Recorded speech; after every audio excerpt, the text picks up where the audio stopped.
Your mind is a battlefield, and right now, it's losing. Every day, you allow the noise of others to drown out your own inner voice. It's killing your peace, stealing your strength, and leaving you drained. 90% of people are trapped in this cycle. They care too much about things that should mean nothing. But this isn't about them. It's about you. This is your call to arms. Today, we're going to uncover 12 Stoic truths that will harden your resolve and sharpen your focus. These truths are not for the faint of heart. They're for those who are ready to take control and rise above the noise. Care less. Live more. I want you to pause right now and comment care less. Live more below. Write it. Own it. Let every like on your comment remind you of this promise. You're about to learn how to break free from the chains of caring too much. This is where your journey begins. Truth 1. The Armor of Indifference. This next part might make you uncomfortable. Good. It should.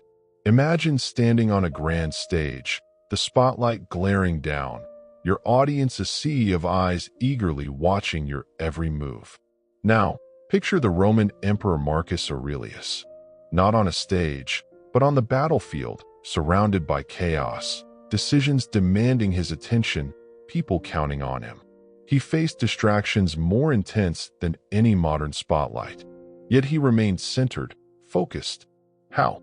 By wearing what I call the armor of indifference. Marcus wrote, "You have power over your mind, not outside events. Realize this, and you will find strength." He understood that the power was in choosing what to care about. Instead of worrying about opinions or outcomes beyond his control, he stayed grounded in his own mind. This is where most people completely fall apart. They spend their energy on things that don't matter. Approval from others, fear of judgment, unnecessary battles. The truth is, you will never find peace chasing the world's demands. Indifference is not apathy. It's clarity. It's knowing where your energy should flow. Pay close attention to this. It will save you years. The lesson here is simple but powerful. Decide what truly matters, and let the rest slide off like arrows against armor. When you master this, you control your focus. You take back your mental space. But here is the part nobody talks about. Indifference is not a passive state. It is active, demanding practice. You must choose, daily, what earns your concern. Here's your actionable step. Tonight, before you sleep, write down 3 things that truly matter to you. This is your core. Everything else is noise. Ignore it. Hold this list close. Revisit it often. Let it guide your decisions. If this is hitting different right now, do one thing for me. Hit that subscribe button. Not for me. For the version of you that needs this reminder next week. But knowing this alone is not enough. Because there is something even more dangerous. Truth 2. The poison of overattachment.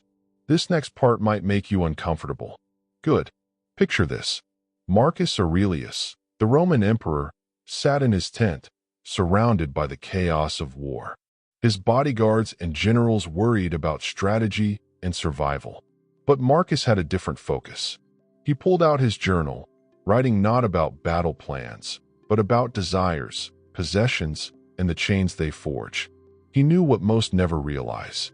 Love for things, or outcomes, turns into shackles. He wrote, "Begin each day by telling yourself, today I shall be meeting with interference, ingratitude, insolence, disloyalty, ill will, and selfishness. All of them due to the offender's ignorance of what is good or evil." Marcus understood that people cling to things they think will make them happy. They grip tightly to what they cannot control, other people's actions, words, even thoughts. But this grasping creates a poison within. Overattachment is not love. It is fear disguised as devotion. It is the fear of losing something you never truly possessed. And here is where it gets dangerous. When your peace depends on the things outside yourself, you hand over your freedom. Someone else's mood becomes your mood. A lost job becomes your identity. A broken relationship becomes your self-worth. Detach from this chaos by realizing a simple truth. These external things, these attachments, are not in your control. Epictetus taught this lesson clearly when he said, It's not what happens to you, but how you react to it that matters. Most people stop here. Do not be most people. Your reaction defines you. Choose what you cling to. Let go of the illusions of control over others. Focus instead on what you can change. Your response, your inner choices, your thoughts. Tonight, I challenge you. Write down what you are holding onto too tightly. Is it a person? A job? Approval? Identify it. Then, consciously decide to loosen your grip. Most won't do this. They will stay trapped in a cycle of pain and regret. But not you. You are here to break free. Now that you understand this, let me show you the weapon that makes it stick. Truth 3. The fortress of self-control. This next part might make you uncomfortable. Good. Imagine a fortress. It's strong, built to withstand any attack. But this fortress isn't made of stone or steel. It's made of self-control. It's your mind. And it's more powerful than any wall you could build. Let's go back to ancient Rome. Picture Seneca, the Stoic philosopher, standing in the heart of a city alive with chaos. Fires, political plots, and whispers of betrayal were the daily tune. Yet, despite the storm around him, Seneca remained unshaken. He famously said, "No man is free who is not master of himself." What did he mean? Simply this: real freedom comes from mastering your responses. No external chaos could control Seneca because he fortified his mind. He decided not to react to what he couldn't control. Imagine this. You wake up late for work. The traffic is terrible. Your job demands more than you can give today. Every noise, every delay, every demand feels like a personal attack. Sound familiar? Here is where most people completely fall apart. But not Seneca. Not you. You see, self-control is the difference between reacting and responding. It's that pause, that moment of choice. Will you let the waves of chaos knock you down? Or will you stand firm, unmoved? But here is the part nobody talks about. Self-control doesn't come easily. It's forged through discomfort. Each time you choose to pause before reacting, each time you decide not to take the bait, you're adding another stone to that fortress. Now pay attention. This is the real lesson. Marcus Aurelius wrote, "You have power over your mind, not outside events." Realize this, and you will find strength. Understand this deeply. Your power is in your reactions, your thoughts, your choices, not in what happens around you. This is how you build your fortress. This is how you protect your peace. Tonight, before you sleep, practice this. Reflect on your day. Identify one moment where you could have reacted differently. Write it down. Then, imagine how you would handle it with control, with calm. If this is hitting different right now, do one thing for me. Hit that subscribe button. Not for me. For the version of you that needs this reminder next week. Most people stop here.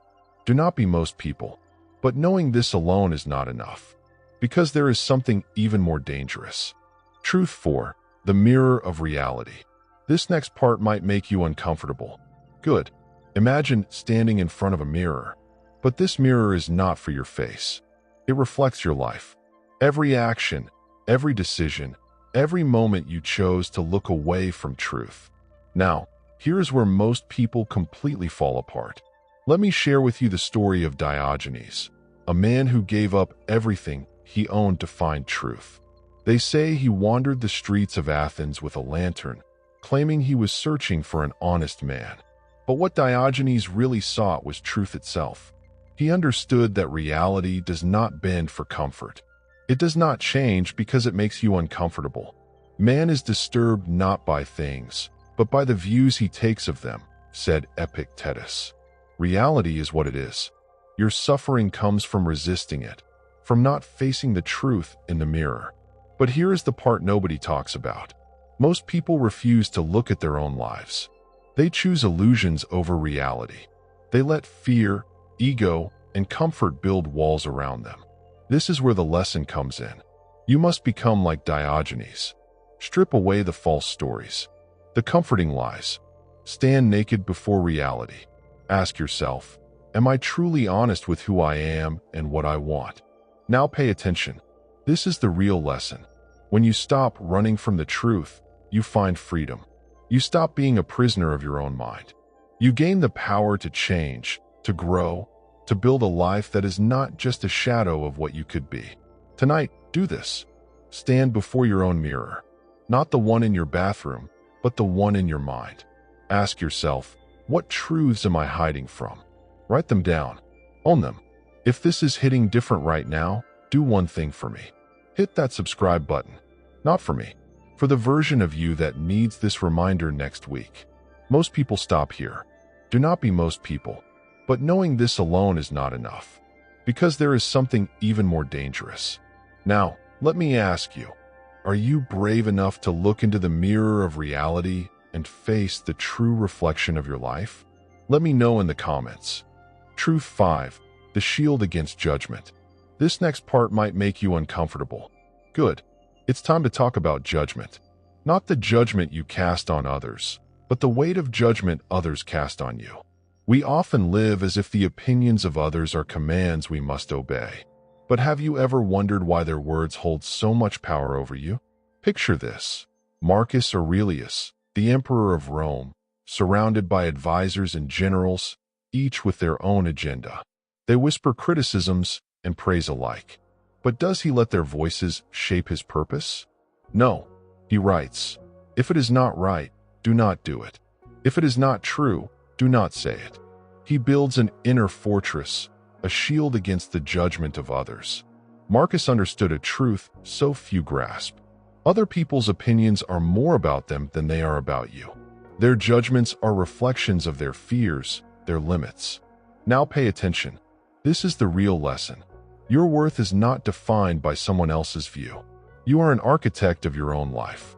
Epictetus reminds us, first say to yourself what you would be, and then do what you have to do. You must decide your own standards and live by them.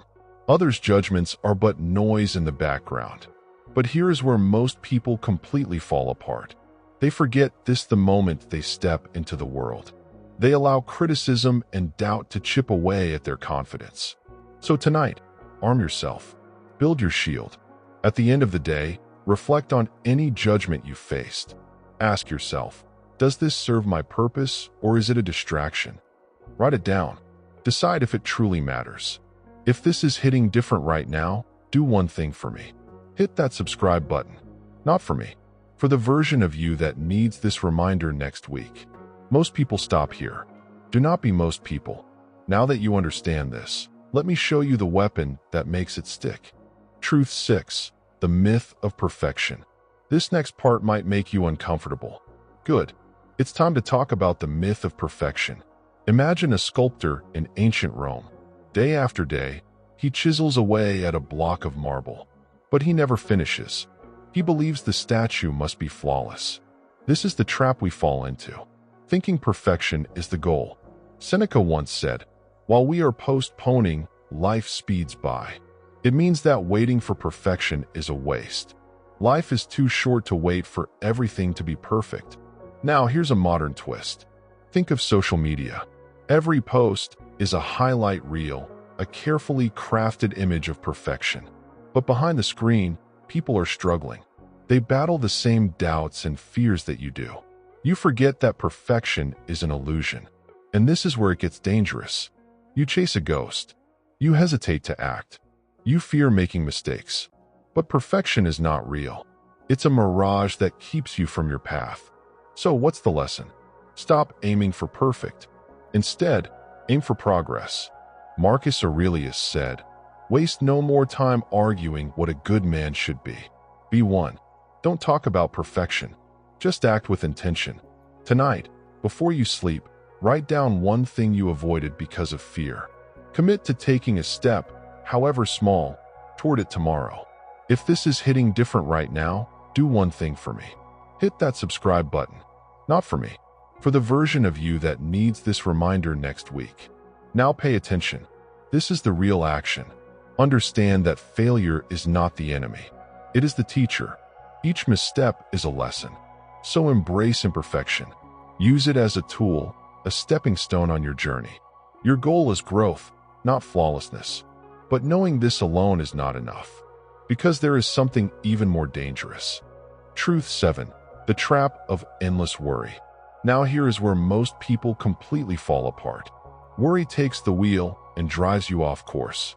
Picture this: Marcus Aurelius, seated in his tent, surrounded by chaos.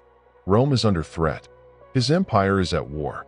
Anxiety could have paralyzed him, but instead, he picks up his pen and writes. If you are distressed by anything external, the pain is not due to the thing itself, but to your estimate of it. What does this mean? The things you worry about often seem bigger than they are. It's your mind exaggerating the danger. Imagine a modern scenario. You are lying in bed. The room is dark, but your mind is loud. You think about work. You think about bills. You think about the message you sent, but got no reply. You're drowning in a sea of what-ifs. Worry is a cyclone. It spins around, gaining speed, dragging in everything it touches. You let it take control, and suddenly, every little thing feels like a crisis. But here is the part nobody talks about. Worry is a choice. It is allowing the mind to run wild, unchecked. Epictetus reminds us, we suffer more often in imagination than in reality. Most of your fears exist only in your mind. They are shadows on the wall. They cannot touch you unless you give them power. So what is the lesson here? Recognize that worry is a thief. It steals your peace. It robs your focus. You pay with your present for a future that may never happen. Now, let's turn this into action. Next time you feel worry creeping in, do this. Pause and breathe. Write down what you fear. Then ask yourself, is this fear helping me or hurting me? This simple pause is powerful. It breaks the storm of worry. It allows you to see your fears for what they are, temporary and often baseless. If this is hitting hard right now, do this for me. Subscribe to stay connected. This is the kind of wisdom that you will need again. And if you want to go further, try this tonight. Before bed, write down your top 3 worries. Then, next to each one, write one small action you can take to lessen that worry's grip. You might be surprised how small actions can tame big fears. Most people stop here. Do not be most people. Conquer worry by acting against it. Direct your energy to what you can control. But knowing this alone is not enough, because there is something even more dangerous. Truth 8. The power of perspective. This next part might make you uncomfortable. Good. It's time to face the truth about the power of perspective. Imagine Marcus Aurelius on the battlefield. At the helm of an empire, he faced threats from every side. Chaos was all around him. Yet he said, "The soul becomes dyed with the color of its thoughts." What did he mean?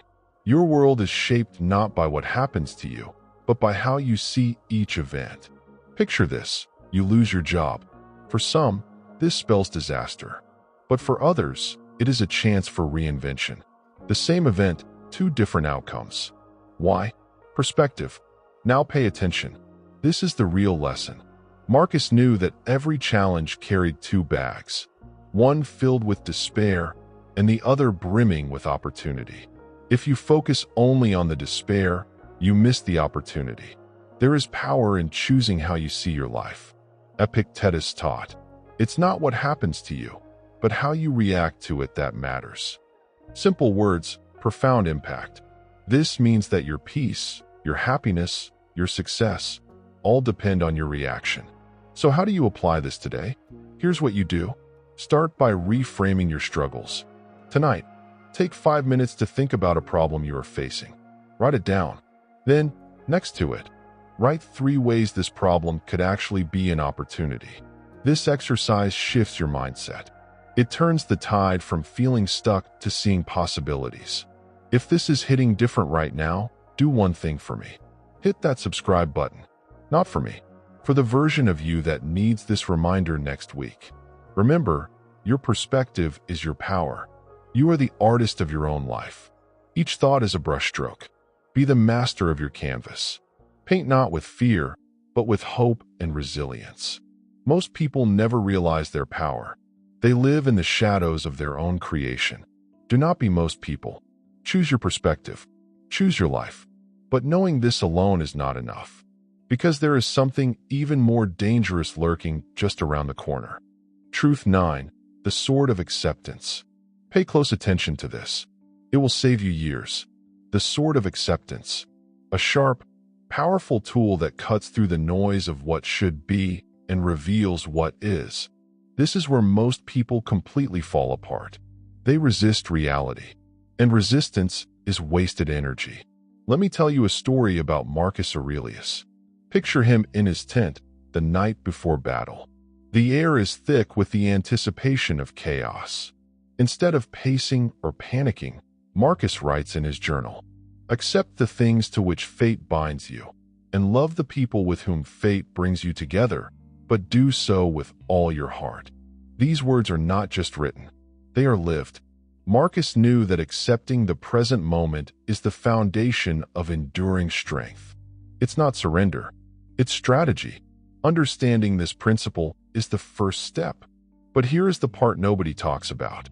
Acceptance is not passive. It is an active decision to face reality.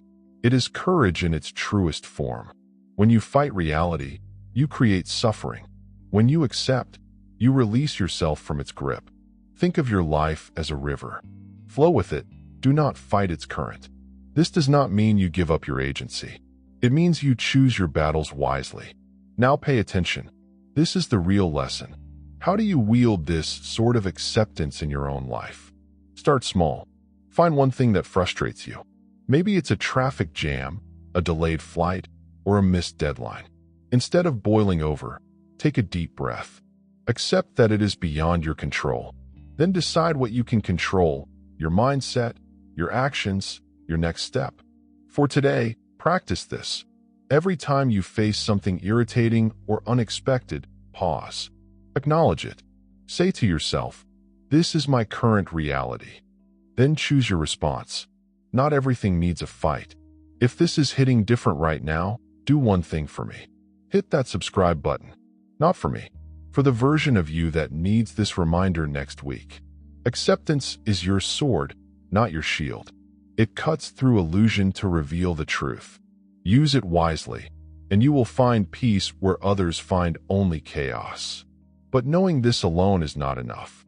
Now that you understand this, let me show you the weapon that makes it stick.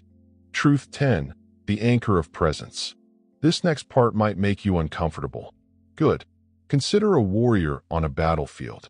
Amidst the chaos, he stands firm. His eyes are fixed, his breathing steady. While others panic, he remains anchored, present in the moment. This warrior could be you, and your battlefield is the world around you. Marcus Aurelius understood this well. He wrote, "The happiness of your life depends upon the quality of your thoughts." This means that what you focus on shapes your life. If your mind drifts to the past or future, you weaken your stance. You relinquish your power over the present moment. Imagine walking into a room, but your mind is stuck replaying a conversation from yesterday. You miss the chance to connect with those right in front of you. Or picture yourself planning tomorrow's tasks while your friend shares a problem. You're not really there for them.